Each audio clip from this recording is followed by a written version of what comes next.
Assalamualaikum warahmatullahi wabarakatuh. Salam Om Swastiastu, Namo Buddhaya, salam kebajikan, dan salam sejahtera bagi kita semua. Sebelumnya, perkenalkan, nama saya Fahri Arifatan. Di video ini saya ingin menjelaskan profil pribadi saya secara singkat. Saya lahir dan tinggal di Bandung. Latar belakang pendidikan saya yaitu SMK 1 Soreang, jurusan Teknik Elektronika Industri, tahun lulus 2022. Dan selanjutnya saya menempuh pendidikan Diploma 3 di Politeknik Negeri Bandung, jurusan Teknik Elektro, program studi D3 Teknik Elektronika, tahun lulus 2025. Di bidang teknik elektro, saya memiliki beberapa kemampuan. Yang pertama, saya dapat merancang sirkuit rangkaian elektronika di perangkat lunak, dan juga saya dapat membuat bahasa pemrograman di perangkat lunak, dan yang terakhir saya juga dapat menggunakan alat ukur osiloskop ataupun multimeter analog di digital untuk mengukur rangkaian ataupun tegangan di rangkaian. Selain itu, saya juga diperkuat untuk pengalaman kerja praktik atau magang di perusahaan manufaktur bidang teknik elektro. Di sana saya mendapatkan banyak benefit. Yang pertama, mendapatkan banyak pengalaman mengadakan proyek-proyek di perusahaan, dan saya juga dapat baca identifikasi masalah dengan baik, dan juga saya dapat bekerja di bawah tekanan. Untuk pengalaman organisasi juga saya aktif, dan saya dapat benefitnya yaitu bekerja sama dengan baik di tim, dan identifikasi masalah, juga dapat memiliki sifat kepemimpinan dan kedisiplinan, dan yang terakhir dapat manajemen waktu dengan baik. Motivasi saya dan komitmen saya untuk mengikuti program magang Nasional Kemenaker RI di Telkom Indonesia, Divisi Engineer PT Telkom, saya dapat berkontribusi nyata dan juga dapat mengimplementasikan ilmu-ilmu yang saya dapat saat perkuliahan, dan juga mendapat banyak pengalaman ilmu untuk kedepannya saya di masa depan nanti. Untuk pengalaman yang saya dapat juga diimplementasikan dan bermanfaat bagi orang lain. Untuk kegiatan yang saya lakukan setelah lulus dari perkuliahan, yaitu saya melakukan pendidikan lanjutan atau ekstensi di Universitas Jenderal Ahmad Yani, jurusan Teknik Elektro, program studi S1 Teknik Kendali dan Instrumentasi. Di sana kuliahnya fleksibel, yang dimana dapat dimana saja ataupun secara daring. Untuk kegiatan selanjutnya yaitu saya mencari lapangan pekerjaan untuk saya mendapatkan pengalaman, yang dimana pengalamannya yaitu dapat berbicara dengan orang baru, dapat melatih cara bicara saya di depan umum, dan juga dapat banyak relasi dari orang-orang di luar sana. Baik, untuk proyek yang dilakukan selama masa perkuliahan atau praktik kerja lapangan yang saya lakukan yaitu pada mata kuliah instrumentasi. Yang pertama itu saya membuat sistem detection tanah pada tanaman hortikultura di lingkungan korban untuk mengetahui kualitas tanahnya. Peran saya di sini yaitu membuat program yang dapat mengintegrasikan setiap komponennya, yang dimana setiap komponennya itu LCD sensor tersebut dan juga mikrokontroller yang dapat diintegrasikan dengan baik dan pembacaannya dengan baik.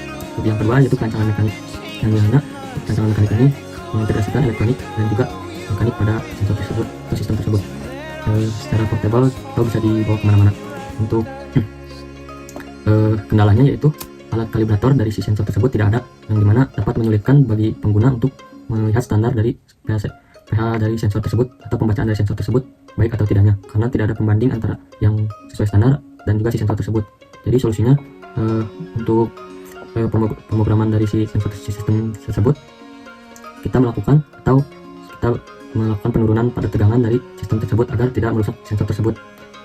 Untuk dari hasilnya yaitu untuk dosen dari mata kuliah tersebut tidak menghiraukan karena masih latihan saja, karena masih ada kekurangan dari dosen ataupun lab tersebut, tidak ada kalibrator dari sensor tersebut.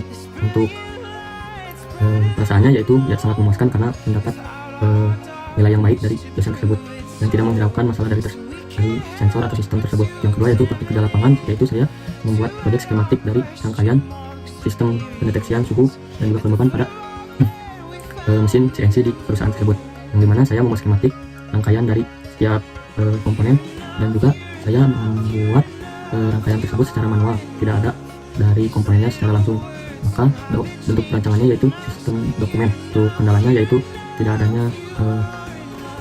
adanya sinyal ataupun internet di sana, hanya bisa membawa laptop di sistem tersebut. Jadinya saya membuat manual dan melihat komponennya secara langsung. Untuk solusinya itu untuk perasaannya saya sangat belajar dari pengalaman tersebut bahwa dunia kerja sangat membatasi segala hal ataupun hal-hal yang tidak diperbolehkan. Proyek yang terakhir yaitu saya membuat proyek tugas akhir, yang dimana proyek tugas akhir ini saya membuat sistem pemantauan oksidasi reduksi potensial dan kadar nitat untuk mengetahui kualitas air di berbasis IoT, yang dimana saya berkontribusi keseluruhan secara individu untuk membuat sistem tersebut.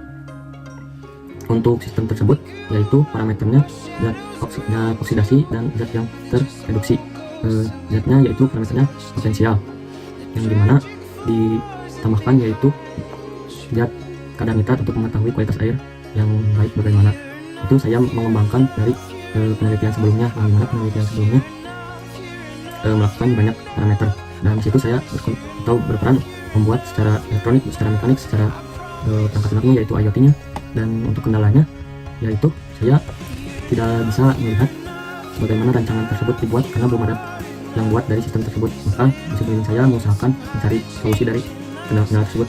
Ya, untuk itunya saya terima kasih juga kepada dosen saya telah membantu saya sampai titik ini. Untuk perasaannya sangat senang dan juga berterima kasih gitu untuk dosen saya.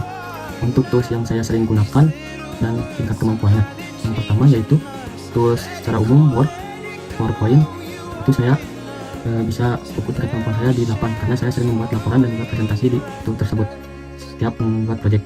Untuk tools di bidang elektronikanya atau elektroniknya, saya sering menggunakan yang pertama AutoCAD untuk mendesain atau merancang desain dari mekanik setiap projectnya, dan juga memahami dasar-dasar dari AutoCAD ataupun membuat desain 3D-nya. Saya mengukur kemampuan saya yaitu 7. Untuk Altium saya mengukur tingkat kemampuan saya di 8, alasannya karena saya sering menggunakan dari berbagai macam project dan juga skematik dasar-dasar dari rangkaian yang saya buat ketika sedang uji praktik di perkuliahan. Jadi saya menggunakan 7 karena banyak fitur-fitur yang belum saya gunakan di aplikasi software tersebut.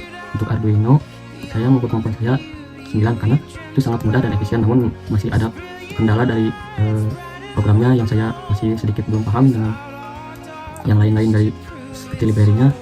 Untuk yang terakhir yaitu Proteus, yang dimana sama dengan Altium saya mempunyai 7 karena disitu banyak fitur-fitur juga, namun saya menggunakan Proteus tersebut untuk kemampuan saya menganalisis kerusakan pada rangkaian saja. Baik, mungkin sekian dari saya. Apabila ada kesalahan dalam tutur kata di video ini, mohon dimaafkan karena ini juga menjadi pembelajaran yang sangat berharga bagi saya dan juga bahan evaluasi bagi diri saya sendiri untuk kedepannya agar lebih baik. Terima kasih. Assalamualaikum warahmatullahi wabarakatuh.